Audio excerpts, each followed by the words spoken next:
Anciennement, le système des plantations, dans le système esclavagiste, il y avait, si vous voulez, une sorte de tissu du corps social qui faisait que le travailleur agricole qui était esclave avait quand même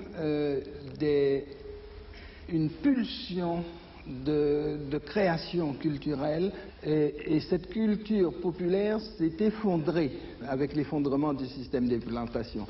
Vous parlez dans votre ouvrage important, le discours antillais, de ce que vous appelez les lieux stratégiques de l'aliénation.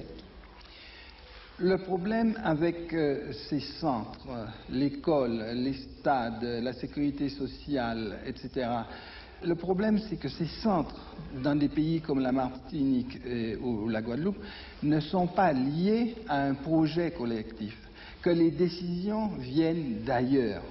Mais quand des acquisitions de ce genre sont offertes, données, acceptées passivement, il est tout à fait certain qu'elles entraînent surtout un manque de confiance en soi, une habitude à accepter, une incapacité progressive à décider de son propre sort qui constitue un germe profond d'aliénation.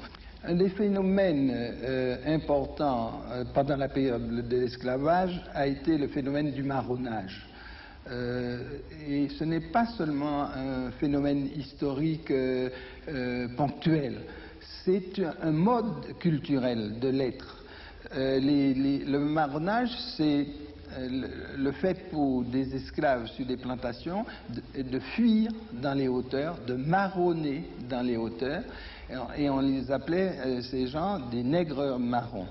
Eh bien, il me semble que dans tout Antillais, je le dis toujours et je crois que c'est vrai, il y a deux êtres. Il y a la part de l'Antillais qui accepte, qui reste sur la plantation, qui fait le travail quotidien, et il y a la part de l'Antillais qui refuse, celui qui marronne